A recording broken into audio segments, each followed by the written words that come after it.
지금 시각은 11시 5분입니다.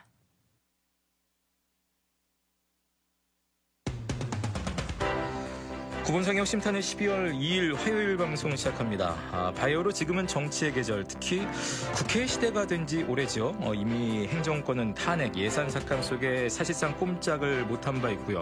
사법권 역시 선출직의 권위와 위세 그 아래로 내려선 형국입니다.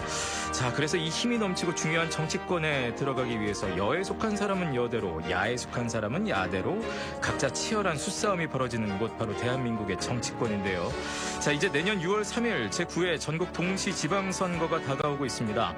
이에 따라 자치단체장의 선거 관련 활동이 오는 5일부터 제한되죠. 자치단체장은 오는 5일부터 사업 홍보물 발행과 배부, 근무 시간 중 사적 행사 참석 등이 금지됩니다. 또 내년 2월 3일부터는 광고물 게시가 추가로 제한되고요. 내년 3월 5일부터는 언론 광고 출연 역시 제한됩니다. 그리고 시도지사와 교육감 선거의 예비 후보자 등록은 내년 2월 3일에 시작됩니다. 하면서 연말 크리스마스가 순식간에 지난다면 2026년과 함께 우리는 바로 뜨거운 선거의 열기로 빠져들 겁니다. 정치권이 그렇게 열심히 그들의 길을 갈 때 우리는 무엇을 해야 할까요? 그들만의 리그, 그들만의 잔치에 우리 국민이 잠시의 들러리로 전락하지 않도록 우리는 항상 눈과 귀를 열고 지금 시대를 읽기 위해 노력해야 할 듯합니다. 구본상의 허심탄회 출발합니다. 학교 급식 노동자가 위험합니다. 국회 환경노동위원회에 따르면 최근 5년간 178명이 폐암 산재 승인을 받았고 14명은 사망했습니다. 조리사의 생명, 아이들 밥상을 지키기 위한 학교 급식법 개정에 함께해주세요. 전국 학교 비정규직 노동조합. 세상이 스마트해지는 사이 우리는 어두워졌는지도 모릅니다. 보이지 않는 곳에서 아파하고 눈물 흘리는 사람이 없도록 환인이 함께하겠습니다. 세상을 환하게 환인제약. 환인제약. 안녕하십니까. 경기주택도시공사 사장 김용진입니다. 지난날 우리는 세대가 함께 어우러지고 서로가 서로를 돌보는 따뜻한 일상이 있었습니다. 우리 경기주택도시공사 GH가 그 마음을 다시 잇고자 합니다. 누구도 소외되지 않고 배움과 건강, 여가와 돌봄이 이웃과 함께 이어지는 곳. 단순한 집을 넘어 사람과 사람이 어울려 함께 살아가는 문화를 만드는 공간혁신 플랫폼 경기 유니티 GH가 시작합니다. 모두의 커뮤니티 경기 유니티 GH 경기주택도시공사.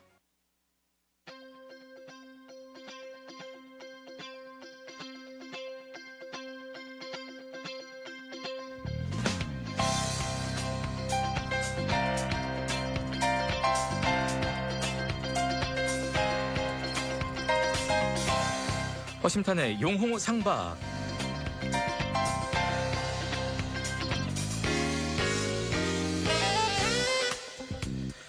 네, 구본성의 허심탄회 여러분 함께하고 있습니다. 저희가 오늘 화요일인데요. 오늘 용호상박 코너로 함께 진행을 하겠습니다. 저희 방송은 유튜브로 보실 수 있는 거 알고 계시죠? 채널 엠팩트 채널이 있습니다. 저희 MBC 충북의 시사 교양 채널인데요. 엠팩트 채널로 들어오시거나 아니면 구본성의 허심탄회 검색해서 들어오시면 저희 현재 스튜디오 보실 수가 있겠습니다.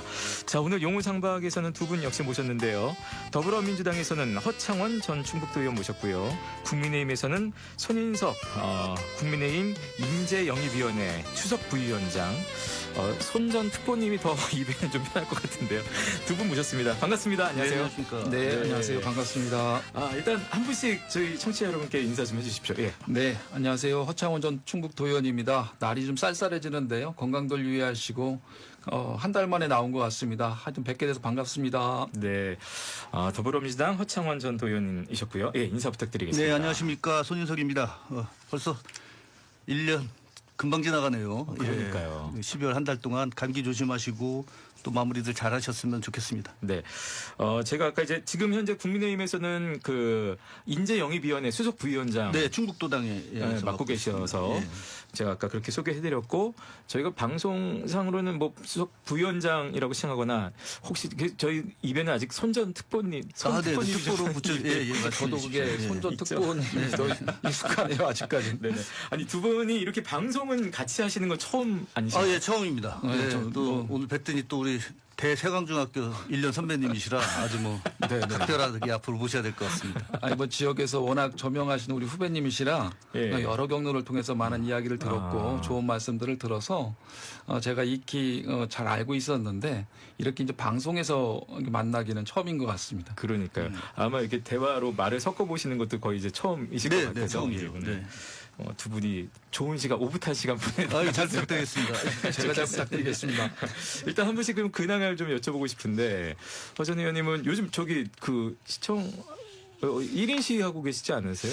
네, 이제 어제 오늘 저 아침에 좀 하다 왔는데요. 예. 그 아무래도 청주 시외버스 터미널 제가 늘 이야기하는 것처럼 많은 곳에서 좀 말씀을 드렸었는데요. 그 매각이 사실 문제가 있다라는 말씀을 좀 지적하는 차원에서 네네. 뭐 기자회견도 하고 여러 개 했지만은 좀 청주시에서 아마 이번 달에 그 매각 수순을 밟는 걸로 알고 있는데 네. 청주 시민들의 재산을 그렇게 함부로 매각해서는 안 된다. 더군다나 CTX가 민자 적격성 조사가 통과됐기 때문에 그 역으로 될 확률이 굉장히 높은 곳을 지금 조기 매각하는 것은 문제가 있다라는 것을 좀 1인 시위로 이야기를 하고 있고요. 그리고 또 시청에서 그러면 만약에 이걸 매각한 후에 여기 생기면 어떻게 했느냐라는 질문들을 저희 시의원들이 많이 했는데 네. 이제 시의 공식적인 답변은 그거를 인수한 업체와 그 역에 대해서 논의를 하겠다. 그때 가서 하겠다라고 하는데 왜 쉬운 길을 내비두고 그렇게 어려운 길로 가려고 하는지 지금 시정에 대한 그런 부분들이 좀 문제가 있다라는 부분들을 지적하기 위해서 1인 시위하고 계신 네, 거예요? 어제 오늘 1인 시위하고 있고 내일은 이제 네. 터미널 앞쪽으로 한번 가보려고 합니다. 지금 그럼 1인 시위하신 게 어제부터 시작하신 네, 겁니까? 어제부터 하고 있습니다. 그 지난번에 기자회견은 아마 이장섭 전 의원하고 같이 하셨던 걸로 제가 기억하는데 네, 맞습니다. 이장섭 전 의원과, 네. 의원은 안 하세요? 1인 시위? 글쎄 이제 기자회견까지는 원래는 뭐 박모 의원님까지 박완희 시의원님까지 이제 같이 예, 예. 하려고 그랬는데 그때 부득이하게 이제 해외 출장 중이어서 일본 가 계셨다면서요? 네네. 뭐 그래서 부득이하게 이제 출장 중이어갖고 같이 합류는 못했는데 아마 뜻은 같이 하는 걸로 보고 그래서 기자회견까지는 그렇게 공동으로 해야지 언론에서도 좀 집중도가 네. 높아질 것 같아서 그렇게 했는데 어쨌든 그 부분에 대해서 향후 전개하는 그 과정들은 이장섭 의원님은 이장섭 의원님 스타일대로 또 저는 저의 스타일대로 각각 그 부분을 좀 전개하는 과정은 좀 다르게 전개하고 있는 것 같습니다. 네. 그 관련해서 기자회견하신 두 분의 공통점은 이제 각각 지방선거에 출마 의사를 공식적으로 밝히신 두 분이라는 게 이제 네네. 공통점이 되겠습니다. 손 전 특보님은 어떻게 보내셨습니까?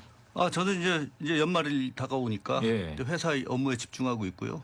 네네. 예, 요즘 건설 경기가 너무 안 좋습니다. 그래서 수주도 못한 건설 업체들이 상당히 많고 네네.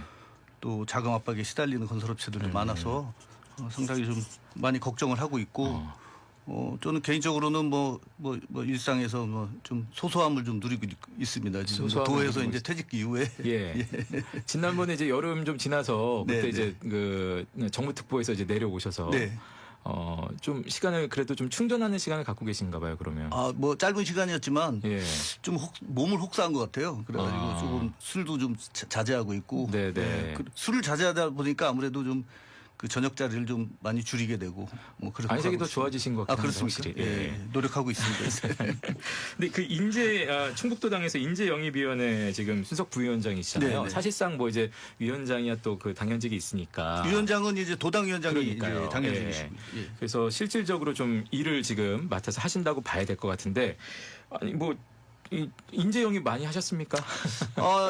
일단은 윤익은 전 경찰청장께서 네네. 이제 그 연말을 이달 중이나 뭐 내년 초에 이제 입당할 계획이시고요. 예. 그런 다음에 이제 그럼 거의 정해진 건가요? 네, 입당은 정해졌고요. 할 거라는 것은? 예, 예. 입당은 정해졌고 그런 다음에 이제 이분이 이제 중앙당에서 인재영입 케이스 들어가실지 도당으로 들어가실지는 이제 아마 이제 당에서 네네네네. 그 협의를 할 거라고 봅니다. 그리고 네. 이제 저 같은 경우는 지금 이제 그 현직 변호사를 비롯한 네. 좀 전문직들이나 예. 그리고 또 뭐 로타리 라이언스 제이실 같은 봉사단체 회장 출신들 또 아니면은 그 각 동에서 그 오랫동안 그 동네 일을 봐오셨던 네네. 그런 좀 그 존경받고 명망이 있으신 분들 대상으로 그 제의는 드리고 있는데 네네. 요즘 당 지지율이 엉망이다 보니까 예. 잘 안 들어올라 그러세요. 그런데 하여튼 또 문제는 이제 기존에 이제 지난 지방선거에서는 또 국민의힘 출신들이 많지 않습니까? 네네. 그러니까 이분들하고의 또 겹치는 부분들이 있고 아. 교통 정리를 해야 될 부분들도 네네네. 있어서 조심스럽게 하고 있습니다. 네. 예. 더불어민주당은 뭐 인재 영입은 그렇게 걱정 안 하시죠?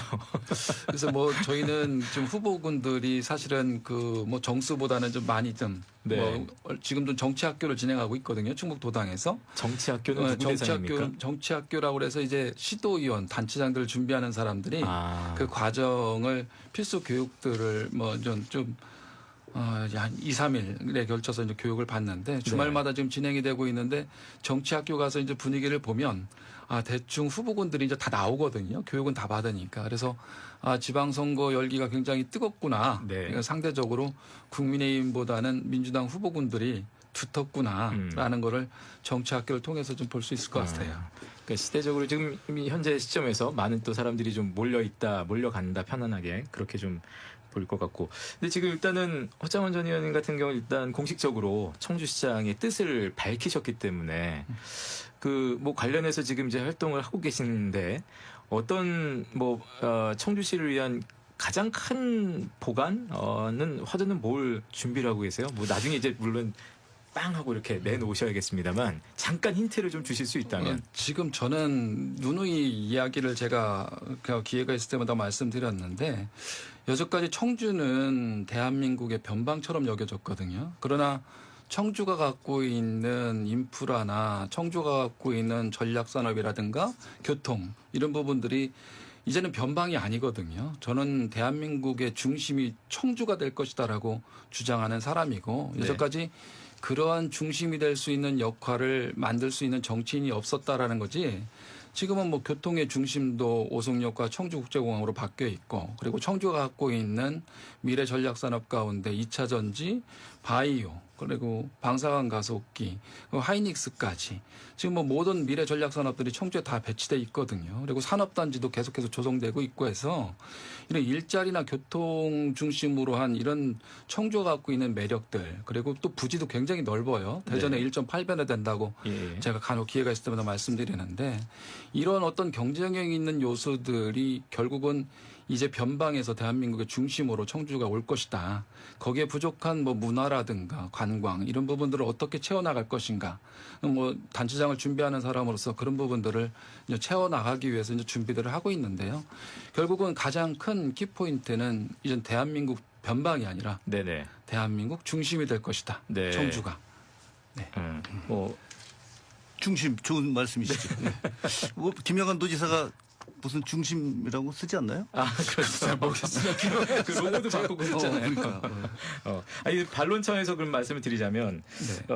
뭐 지금 따로 반론 안 하시니까 이제 그러한 기치를 지금 생각을 하셨는데, 뭐 상대 당이라든지 또 한쪽에서 그렇게 얘기할 수도 있을 것 같습니다. 지금 이제 지금 산업이라든지 교통이라든지 여러 가지 지금 중심이 되고 있는데, 그래 민선 8기 때 이만큼 해왔잖아라고 얘기한다면 또 그것이 그러한 이루어진 것들이 정치권만의 업적은 아니지 않겠는가라고 만약에 시민들이 판단을 한다면 거기에 대해서 더 그걸 끌고 갈 수 있는 힘, 화두는 뭘 던지시겠습니까? 일단은 지금 말씀하신 것처럼 도민과 시민에 의해서 충청북도와 청주시가 여기까지 온 거거든요. 네네. 근데 그 구심점을 만드는 것은 전 정치권이 역할을 해야 된다라고 보는 거예요. 그러니까 다양한 요소들이 있어요. 그러니까 충북과 청주가 갖고 있는 다양한 그 경쟁력들을 하나의 구심점으로 만드는 거. 그러니까 손인석 특보님이 이제 CEO이신데 여러 가지의 요소들이 있는데 그것을 결국은 회사가 성장할 수 있도록 만드는 것은 최고 경영자의 역할이거든요. 네네.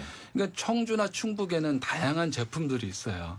그러나 그걸 상품으로 만들어서 그 경쟁력을 확보할 수 있는 거는 최고 경영자인 충청북도 도지사나 청주시장을 비롯한 기초단체장들이거든요. 네네. 그러니까 그분들이 그러한 역량들을 만들어 나가는 거기 때문에 네. 여태까지 도민과 시민께서 노력하셔서 여러 가지 만들으셨다면 이제는 정치권에서 제대로 된 좀 중심 도시를 좀 만들어 나가야 네. 되겠다. 국민의힘은 지금 현직도 시장을 보유하고 있기 때문에 어찌됐든 네. 뭐 나중에 나중은 또 모르더라도 어쨌든 그런 상황이기 때문에 이런 또 더불어민주당의 공세랄까요? 청주시장직을 특히 이제 좀 한정해서 더 본다면 거기에 대해서 좀 나름 대응 전략을 또 좀 짜셔야겠네요. 일단 충청권 차원으로 보면 그 청주와 천안과 대전 세종이 광역도시를 위한 어떤 그런 그 기구까지를 충청의회까지를 설립을 하고 했지 않습니까? 이거는 굉장히 같은 당이기 때문에 네. 4개 지방자치단체, 광역자치단체가 같은 당이기 때문에 가능하지 않았나. 수월하게 가능했다. 네, 예. 이렇게 생각을 하고 그리고 그 의원님 청주시장 출마의 변을 쭉 잘 들었습니다만 저도 공감하는 것이 많습니다. 네. 그래서 이거는 지역 발전을 위해서는 뭐 여야가 따로 없고 네네. 보수 진보가 따로 없지 않습니까? 네. 다만 저는 청천대세라고 표현하거든요. 청주, 천안, 대전, 세종. 네네. 이 청천대세에서 우리 청주가 집값이 제일 싸요. 이거는 뭐 청주시장이 국민의힘이라서 싼 건 아닙니다. 네. 예, 다른 데는 다 국민의힘이니까 예. 이 집값이 왜 싼가 이 부분에 대해서는 뭔가 주민들의 자산의 가치를 높여주기 위해서는 네네. 정치권뿐만 아니라 이 청주시장이 해야 될 역할 아닌가 생각을 하고 또 두 번째로는 이 청주가 이제 아까 의원님 말씀하셨듯이 이제 뭐 여러 가지 그 인프라의 기반을 두고 그 경제도시로 이제 발돋움해야 되지 않습니까? 네네. 그런데 지금 문제는 네슬레를 비롯한 롯데 계열사라든가 이런 데들이 지금 그 다 폐점을 네네. 하거나 폐업을 하고 있어요. 예. 이런 부분에서 지금 우리가 지금 하이닉스 하나만 지금 기대를 하고 있는 상황이고 이랬을 때 또 다른 지금 포항을 보면은 우리가 알 수가 있지 않습니까? 그 제철 산업이 무너지면서 네, 지금 네. 포항이 굉장히 어려움에 어렵죠. 빠져 있는데 예. 뭐 거제도 마찬가지고요. 그런데 또 거제는 다시 조선 산업이 부활하면서 네네. 또 다시 개가 또 10,000원을 물고 다닐 수도 있죠. 그런데 우리 청주도 반도체 산업이 언제까지 이렇게 잘 되라는 법이 없기 때문에 그 산업의 수출 산업의 다양한 그 산업의 어떤 그를 가진 그 경제 도시가 돼야 네네. 된다. 그리고 100만 도시 하는데 이 85만에서 88만 정도에서 멈추고 있어요, 지금. 그래서 이 나머지 15만 정도의 인구수를 채우기 위한 다각적인 노력이 필요하다. 저는 이렇게 생각을 합니다. 네. 근데 손전 특보님도 글쎄 잠재적으로는 청주시장 후보군에 지금 하마평에 오르내리고 있기 때문에 예. 어떻게 보면 두 분이 경쟁하실 수도 있습니까? 제가 선배님 잘 보셔야죠.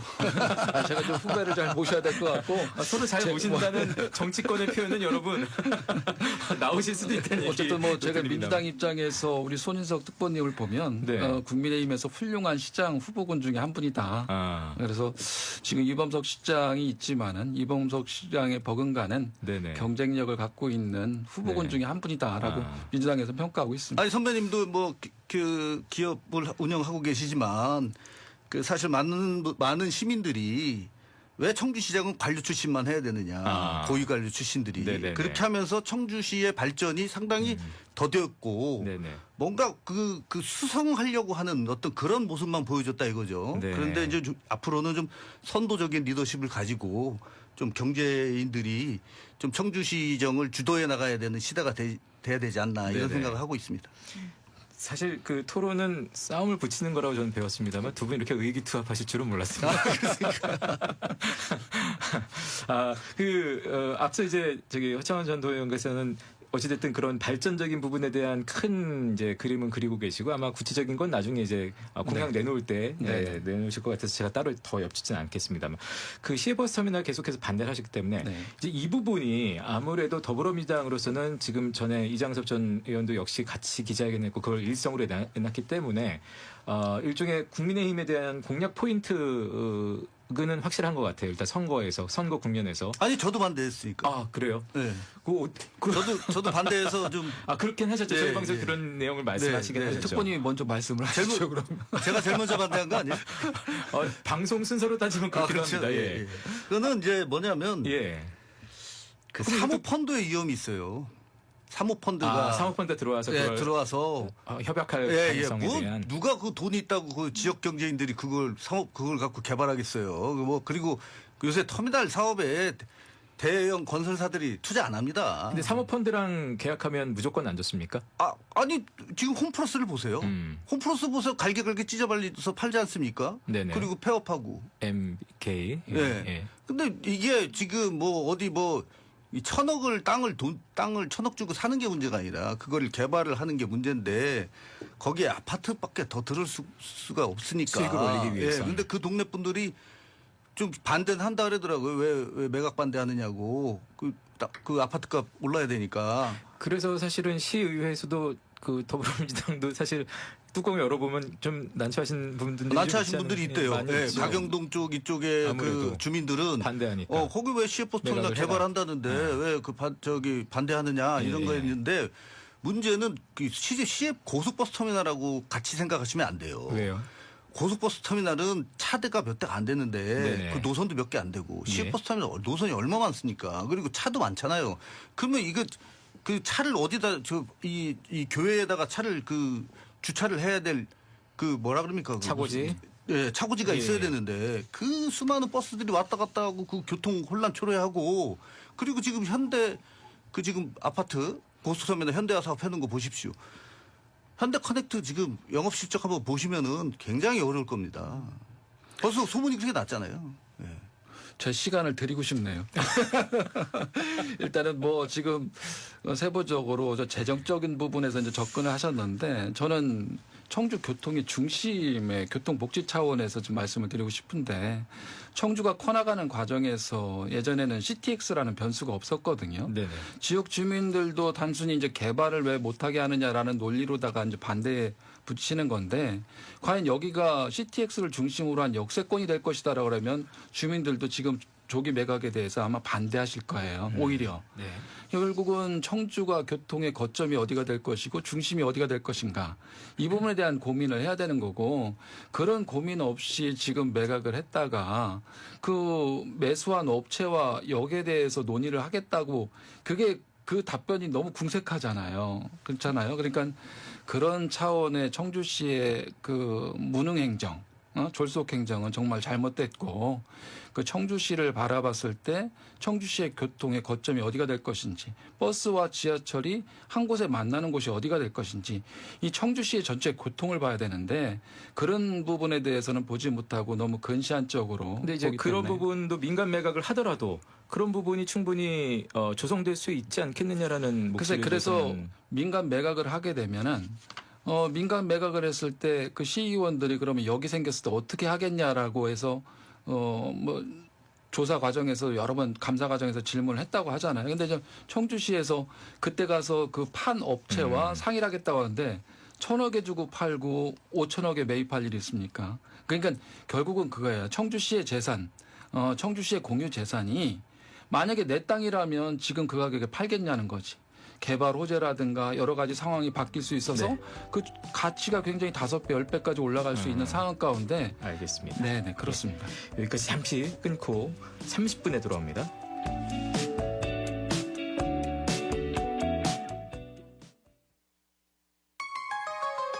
MBC 라디오 아이의 꿈과 사랑을 키워가는 청주 오송 마마랑 베이비 페어. 임신과 출산에 따른 육아용품 전시 및 유아교육 프로그램과 다양한 경품 이벤트. 12월 11일 목요일부터 14일 일요일까지 청주 오스코에서 열리는 청주 오송 마마랑 베이비 페어. 방송 광고 유튜브 제작 홍보 영상 한방에 채널D 기획부터 제작까지 광고 제작 한방에 채널D 기획부터 제작까지 한방에 해결하는 미디어 크리에이티브 그룹 채널D 검색창에 채널D 너는 별이다. 너는 별이다. 남을 따라서 살 일이 아니다. 남을 따라서 살 일이 아니다. 네 가슴에 별 하나 숨기고서 살아라. 네 가슴에 별 하나 숨기고서 살아라. 끝내 그 별 놓치지 마라. 끝내 그 별 놓치지 마라. 내가 별이 되어라. 나는 나의 별입니다.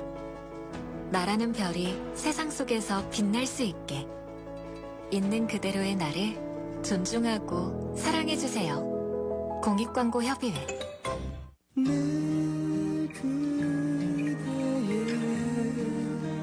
생활 속에 행복을 드려요. MBC 문화방송. 지금 시각은 11시 30분입니다. 네, 구본상의 허심탄회 오늘 용호상박으로 함께하고 있습니다. 더불어민주당에서는 허창원 전 충북도 의원, 그리고 국민의힘에서는 손인석 전 정무특보와 함께하고 있습니다. 앞서 좀 말씀하시다가 좀 끊어졌기 때문에 마저 혹시 마무리를 좀 해주신다면. 아까 이제 손인석 특보께서 이게 좀 예전에 결정된 사안에 대해서 계속해서 그대로 추진을 하고 있다라는 이야기를 하고 있는 거거든요. 그러니까 청주시에서는 이제 그런 얘기를 하죠. 2016년에 결정이 됐고, 네네. 또 한 가지는 이제 어쨌든 지금부터 뭘 한다고 해도 10년 세월이 걸리기 때문에 이건 이거대로 추진하면서 그 안에 그 관련해서 그런 내용들을 담아보겠다라는 정도의 답변인데, 그게 이제 아마 또 바라보는 시각에서는 너무 구체적이지 않고 정확한 비전 내놓지 않고 정말 그냥 좀 구태의연한 답변이다라고 지금 판단을 하시는 것 같아요.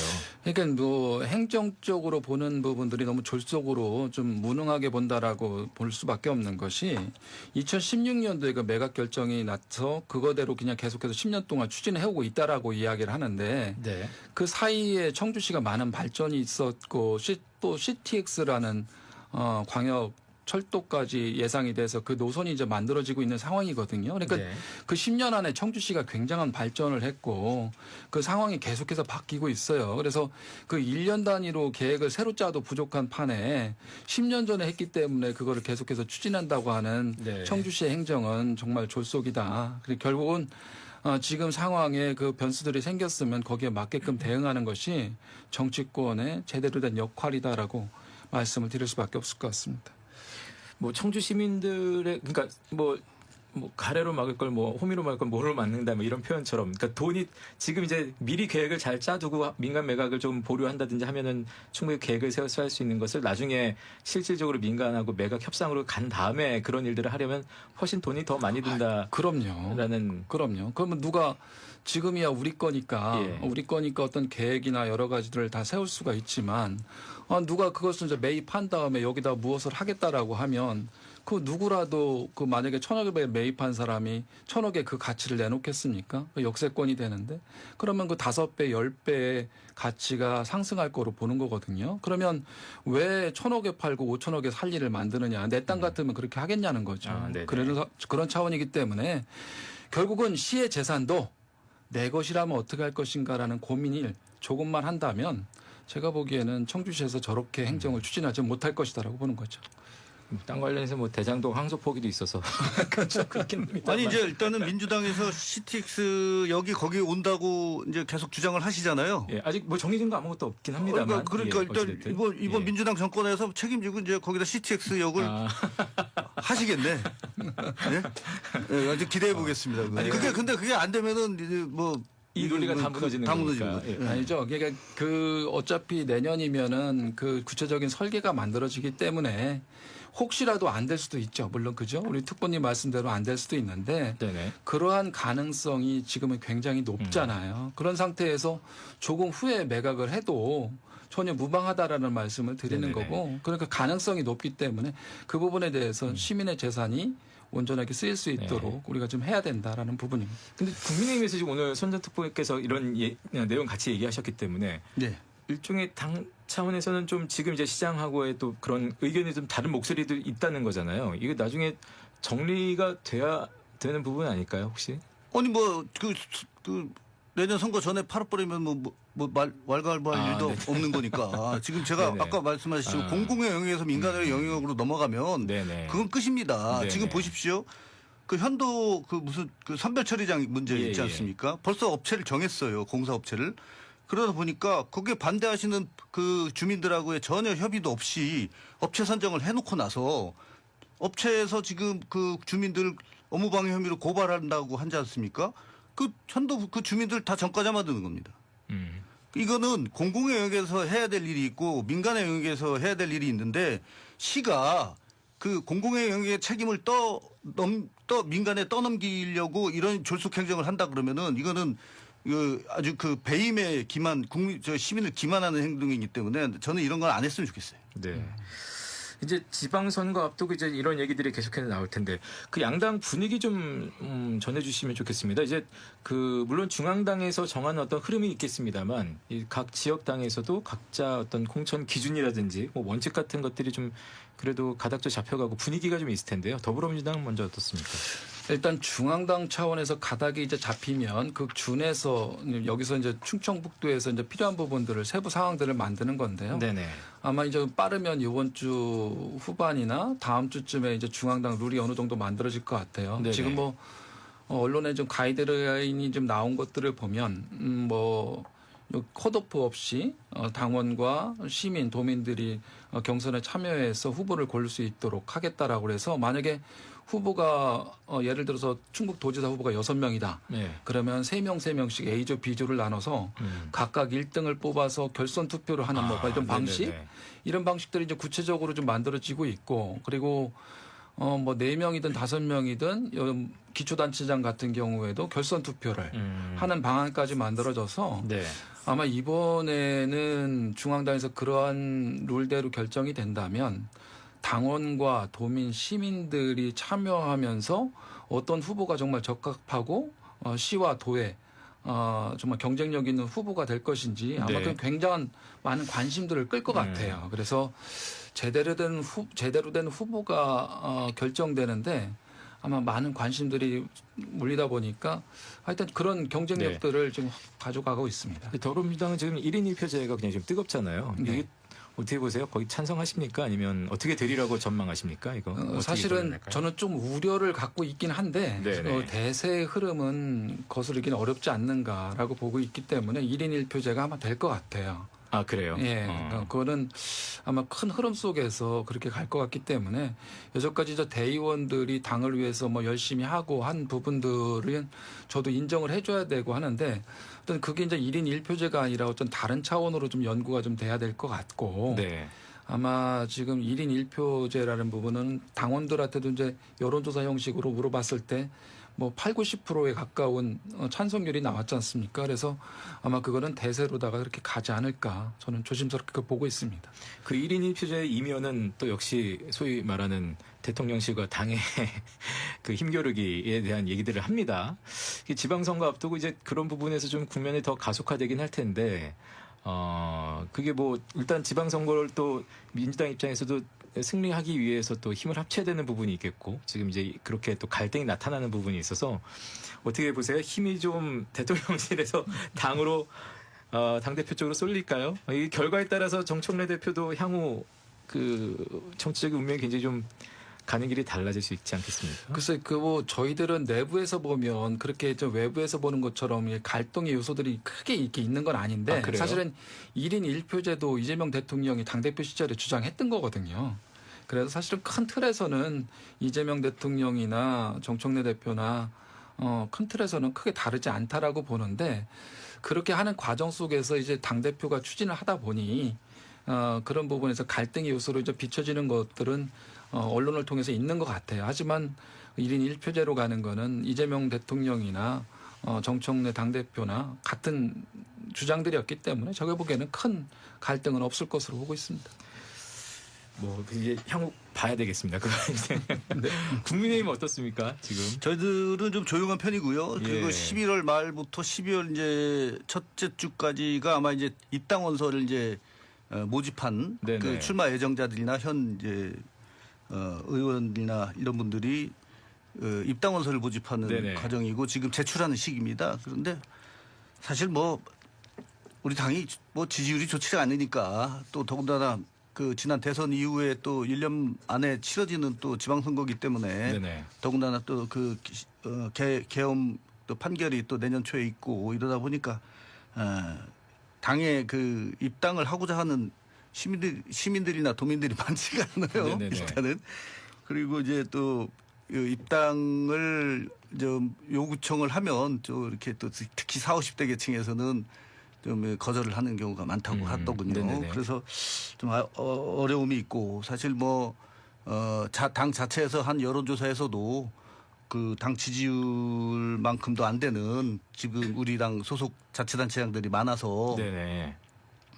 일단은 그 전수조사를 좀 그 도당 차원에서 왜냐하면 중앙당에서는 시도 지사를 광역만 하는 거고 네네. 기초를 비롯한 도의원, 시의원, 군의원까지의 공천은 이제 도당에서 하기 때문에 도당 충북이 도당이 그런 부분에서 그립감이 셉니까? 아니면 전국적으로 국민의힘이 다 그렇습니까? 다 그렇습니다. 다 그렇습니까? 예, 다 시도당에서 하지 중앙당에서 입김이 그렇게 크게 작용하지 않습니다. 그래서 그러다 보니까 우리 엄태영 도당위원장께서 지난번 그 토요일 날 그 극성 그 세력들한테 좀 욕 좀 먹었지 않습니까? 그 누구야 장동혁 대표 왔을 때 그 윤석열 대통령과 절연을 하고 우리 당이 새롭게 태어나야 된다라고 말씀을 여러 번 하셨고 또 당원들이 있는 앞에서 그걸 했다가 좀 야유도 받고 그러셨는데 그 우리 엄태영 도당위원장은 그런 입장을 견지를 하고 계시고 또 내년 지방선거 공천 역시 그런 같이 공감을 형성하는 분들과 함께 하겠다. 예, 이렇게 생각을 하고 계십니다. 근데 그 윤석열 전 대통령하고 소위 말하는 절연 뭐 이런 걸 지금 엄태영 도당위원장이 주장을 하는데 그걸 하면 실질적으로 표가 돌아올 거라고 보십니까? 아, 정치는 저는 그 어떤 그 갈등이나 이런 게 있을 때 그 어떤 빨리빨리 국민들 앞에 사과를 해야 된다고 봐요. 그리고 국민들한테 실수나 이런 부분들이 있을 때. 근데 그 사과의 타이밍이 좀 늦었지 않느냐. 전 그렇게 보고 그 이제 더 크게 나가서 계엄이냐 내란이냐를 따졌을 때 아직 그 내란에 대한 판결은 나오지 않았지 않습니까? 그러면 그 판결에 대해서는 대법원까지의 판결 때까지는 내란이라는 단어는 정치권에서 쓰지 말아야 된다고 저는 생각을 해요. 다만 우리가 우리 당 입장에서는 계엄에 대해서 국민께 어떤 공포감을 드리고 또 불안감을 드린 거에 대해서는 사과를 하고 그 계엄을 주도한 윤 전 대통령과 그 일부 군부 강성 군부 세력들과의 어떤 그에 대해서는 절연이 필요하다. 대통령과의 절연은 분명히 필요하고 이게 기본이 돼야지 무슨 외연 확장 이런 거는 뭐 중도 세력 확장 이런 거는 그 다음의 얘기라고 봅니다. 일단은 기본적으로 당이 해야 될 정치가 해야 될 일 이거는 해결하고 놓고 나서 선거를 임해야 된다고 저는 생각합니다. 그걸 하면 일단 중도 확장의 어떤 기본 전제는 될 것이다라고 지금 얘기를 하시는 건데. 바탕 마련은 된다고 보는 거죠. 근데 반대로 이제 그게 소위 말하는 지금 이제 사실상 지금 이제 현실적으로 봤을 때 내년 지방선거 국민의힘 참 힘들다고들 얘기를 합니다. 당연히. 결국 이제 핑계를 미리 찾아놓는 거 아니냐라는 얘기들도 합니다. 일각에서. 윤 전 대통령의 절연을 주장하는 거에 아닙니다. 대해서. 이번 지방선거는 국민의힘 입장에서는 그 존재 위기예요. 그러니까요. 이게 어느 헌정사상 그 3연패를 당한 적이 있습니까? 없잖아요. 총선, 대선, 지선까지 3연패를 당하는 당이 과연 그 국민 앞에 그 지지를 받고 존재할 수 있을까? 저는 이거 의문이 갑니다. 예. 무슨 우리가 내란 나중에 뭐 내란 정당이라는 어떤 그 프레임에 그렇게 해서 참패를 당했을 때 그 당내에서 어쨌든 여당도 있지만 야당도 있긴 있어야 되잖아요. 야당에 그걸 또 들어가서 하시는 분들이 있어야 되니까 그 안에서의 세력에서 봤을 때는 거기에 책임 전가를 하기 위해서 지금 이렇게 하는 거 아니냐라는 목소리가 있어서 제가. 그거는 아니고요.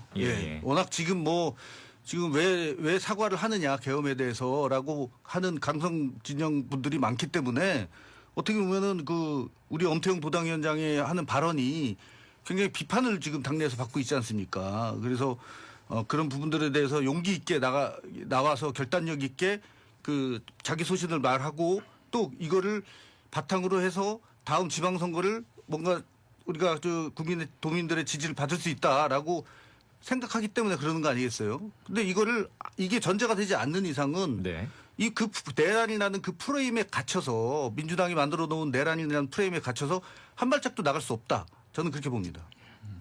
그 내란 얘기를 자꾸 하시니까 내란 전담대판부 설치는 어떻게 보세요, 두 분은? 저는 그 삼권 분립을 아주 훼손시키는 아주 정치적인 어떤 행위라고 보고요.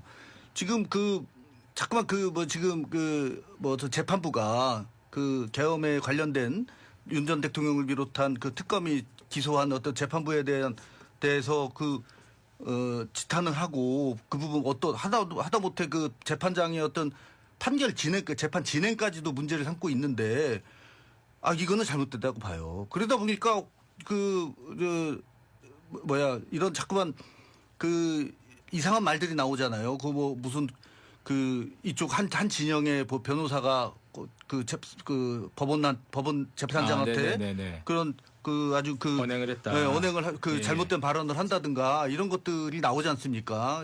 그래서 이 국민들이 굉장히 불편하게 만들어지고 있고 그래서 이런 부분들을 없애려면은 저는 상권 분립을 더 공고하게 만들어줘야 되고 사법부의 존립을 더 신뢰를 국민들이 받을 수 있게끔 만들어줘야 되는 게 정치권의 할 일이 아닌가 이렇게 생각합니다. 네.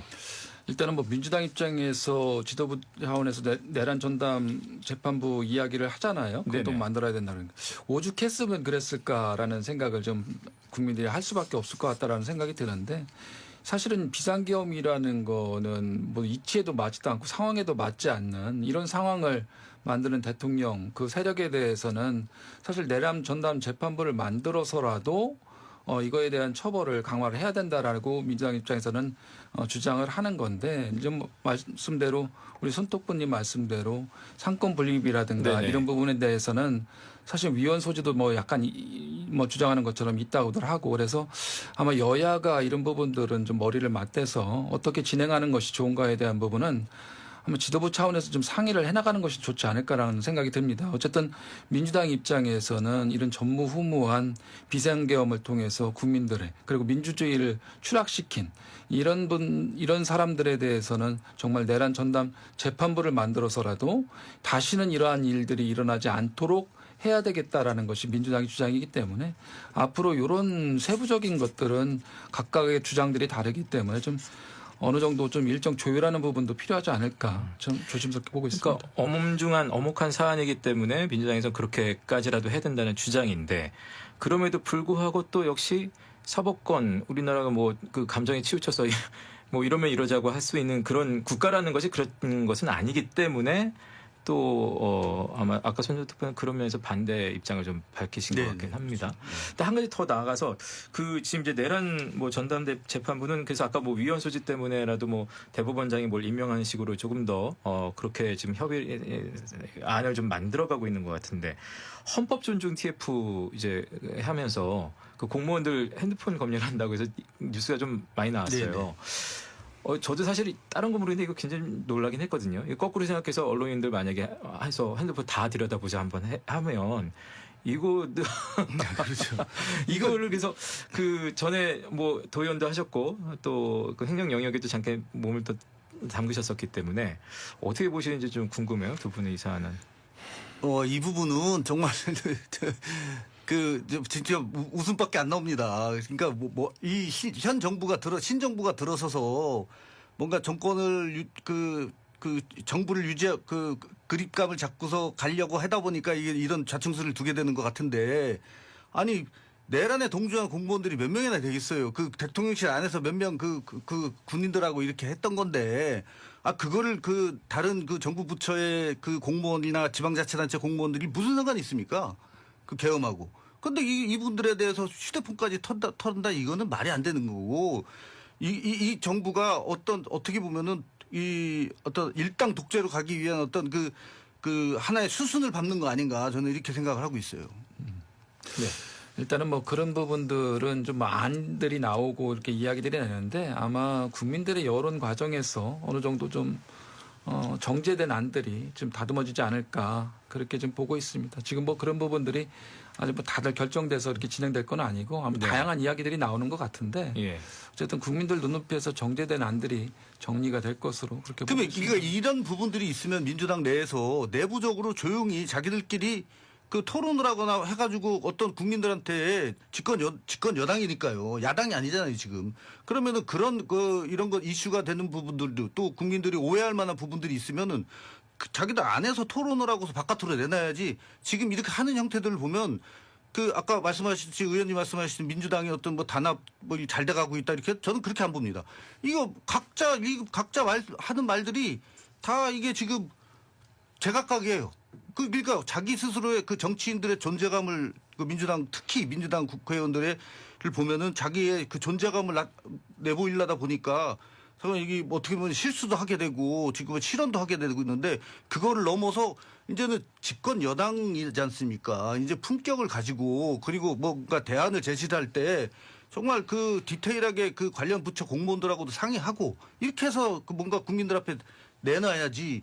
아니 뭐 그냥 어젯밤에 집에서 생각한 거 아침에 나와가지고 불쑥불쑥 얘기해버리면 그게 집권 여당의 정치인입니까? 네. 뭐 그런 차원의 것은 아니고요. 아무래도 자기 정치를 하고 자기 주장대로 좀 뭐 내뱉는 거는 아마 장동혁 대표를 비롯한 국민의힘이 더 많은 것 같고 그 부분에 대해서 좀 아무래도 좀 국민의 입장에서도 좀 반성을 해야 될 것 같은데 아무래도 여당이기 때문에 지금 손특보께서 지적하신 부분은 저희들이 고려를 좀 해야 됩니다. 그러니까 국민들에게 안정감을 줘야 되는 부분들이 좀 중요한데 이 언론이나 이런 부분에 있어서 정치인이 이야기하는 부분에 대해서 이슈가 될 만한 사안들을 자꾸 언론에서 이제 그걸 집중 부각시키잖아요. 그러다 보니까 정부 여당 쪽에서도 그런 부분에 대해서 말을 좀 조심하거나 자제한 이야기들을 하거나 그리고 정제된 이야기를 좀 할 필요는 있다. 그래서 그것은 비단 민주당뿐만이 아니라 국민의힘도 뭐 더하면 더했지 뭐 덜하지 않은 상황이기 때문에 각각 정치권에서 이런 부분들은 국민들의 눈높이에서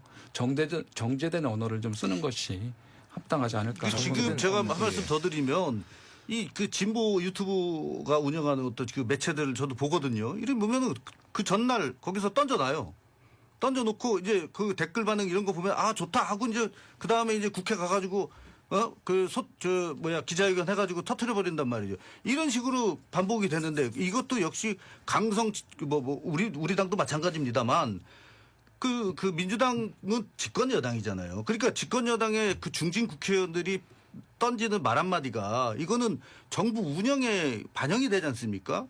우리가 말하는 거야. 맨날 장동혁 대표 전쟁 얘기하고 뭐 이렇게 하지만 이거 누가 반영 안 돼요. 누가 들어요 그걸. 근데 집권 여당의 그 중진 의원이 하는 말씀은 우리 국정에 반영이 되는 겁니다. 이런 거는 우수 진보 매체 가가지고 유튜브 가가지고 그런 거 떠들어대가지고 반응 보고서 국회 가가지고 얘기하는 거는 잘못됐다 이렇게 생각합니다. 알겠습니다. 그 어찌됐든 가겠죠. 조금 전에 그 헌법재판부도 그렇고 헌법 존중 TF도 만들어졌으니까 가긴 갑니다. 근데 이제 이렇게 해서 내년 지방선거 전에 지금의 이 흐름, 내란에 대해 주장하는 이 흐름이라든지 뭐 계속 갈 거라고 보십니까? 아니면 지방선거 전에 하나의 또 다시 전환의 어떤 포인트가 있을 거라고 보세요?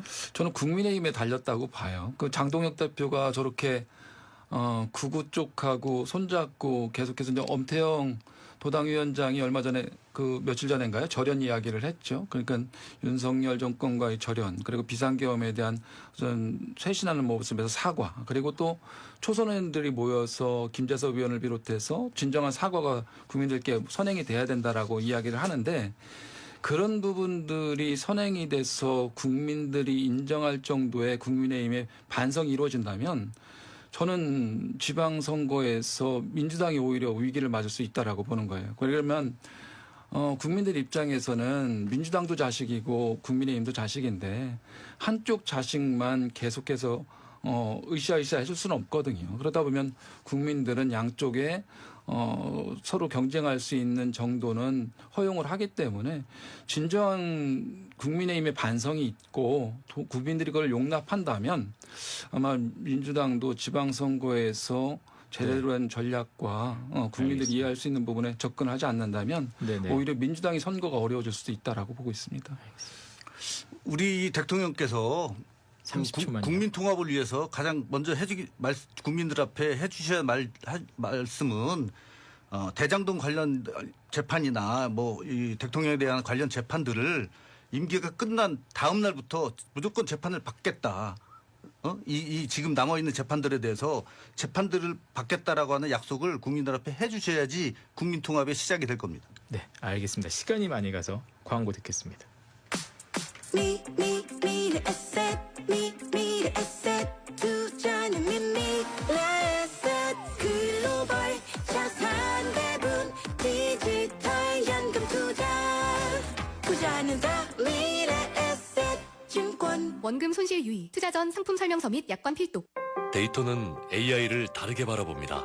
AI는 줄이는 기술이라고. 시간을 줄이고 비용을 줄이고 사고를 줄입니다. 사람과 세상을 이롭게 하는 AI 월드 모델 데이톤. AI의 가치를 더합니다.